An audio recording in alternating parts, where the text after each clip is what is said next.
Hi everyone, welcome back to my YouTube channel Rekha Prakash ಮನೆ ಊಟ.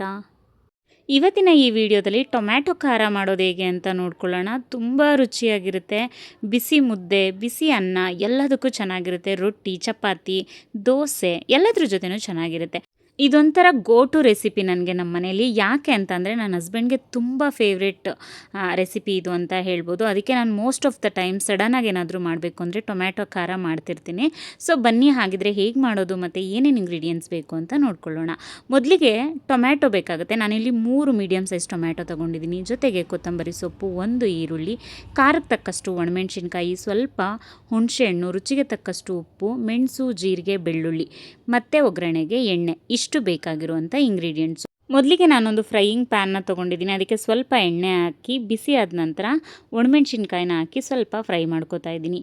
ಈ ಟೊಮ್ಯಾಟೊ ಖಾರದಲ್ಲಿ ಇದೇ ಸ್ಪೆಷಲ್ ಅಂತ ಹೇಳ್ಬೋದು. ಏನಪ್ಪ ಅದು ಅಂದರೆ ಎಲ್ಲ ಇಂಗ್ರೀಡಿಯೆಂಟ್ಸ್ನು ಎಣ್ಣೆಲಿ ಸ್ವಲ್ಪ ಬಾಡಿಸ್ಕೊಂಡು ಚೆನ್ನಾಗಿ ಫ್ರೈ ಮಾಡಿಕೊಂಡು ಹಾಕೋಬೇಕಾಗತ್ತೆ. ಅದೇ ಈ ಖಾರದ ವಿಶೇಷತೆ. ಮೆಣಸಿನ್ಕಾಯಿ ಫ್ರೈ ಆದಮೇಲೆ ತೊಗೊಂಡಂಥ 1 ಈರುಳ್ಳಿನ ಸೇರಿಸ್ಕೊಂಡು ನೀಟಾಗಿ ಫ್ರೈ ಮಾಡ್ಕೋತಾ ಇದ್ದೀನಿ. ಸಣ್ಣದಾಗೆ ಕಟ್ ಮಾಡ್ಕೊಳ್ಳಿ, ಯಾಕಂದರೆ ಬೇಗ ಬೇಯುತ್ತೆ, ಅದಕ್ಕೋಸ್ಕರ.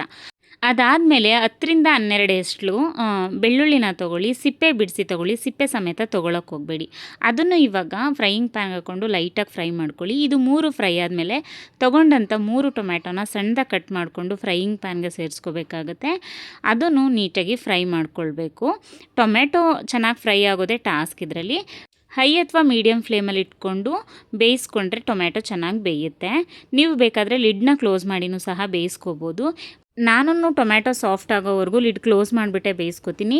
ಲಿಡ್ನ ಕ್ಲೋಸ್ ಮಾಡಿದಾಗ ಮೇಕ್ ಶೋರ್ ಮೀಡಿಯಮ್ ಫ್ಲೇಮಲ್ಲಿ ಇರಬೇಕು ಅಂತ, ಯಾಕಂದರೆ ಹೈ ಫ್ಲೇಮಲ್ಲಿ ಇಟ್ಟರೆ ಒಂಥರ ಬೇಗ ಸೀದೋದಂಗೆ ಆಗುತ್ತೆ, ಅದಕ್ಕೋಸ್ಕರ. ಸೊ ಮಧ್ಯ ಒಂದು ಸಲ ತೆಗೆದ್ಬಿಟ್ಟು ಮತ್ತೆ ಮಿಕ್ಸ್ ಮಾಡಿ ಮತ್ತೆ ಲಿಡ್ ಕ್ಲೋಸ್ ಮಾಡಿ ಚೆನ್ನಾಗಿ ಸಾಫ್ಟ್ ಆಗೋವರೆಗೂ ಕಂಪ್ಲೀಟಾಗಿ ಬೇಯಿಸ್ಕೊಳ್ಳಿ ಟೊಮ್ಯಾಟೊನ. ಜಸ್ಟ್ 1 ಮಿನಿಟ್ ಬೇಯಿಸ್ಕೊಂಡ್ರೆ ಸಾಕು. ಟೊಮ್ಯಾಟೊ ಎಲ್ಲ ಆಲ್ಮೋಸ್ಟ್ ಸಾಫ್ಟ್ ಆಗಿಬಿಟ್ಟಿರುತ್ತೆ ಲಿಡ್ ಕ್ಲೋಸ್ ಮಾಡಿರೋದ್ರಿಂದ. ಇವಾಗ ನೋಡಿ ಲಿಡ್ ಓಪನ್ ಮಾಡಿ ತೋರಿಸ್ತಾ ಇದ್ದೀನಿ. ಆಲ್ಮೋಸ್ಟ್ ಸಾಫ್ಟ್ ಆಗಿದೆ ಟೊಮ್ಯಾಟೊ. ಇವಾಗ ಇದನ್ನು ಪ್ರಾಪರಾಗಿ ಮಿಕ್ಸ್ ಕೊಟ್ಕೋತಾ ಇದ್ದೀನಿ.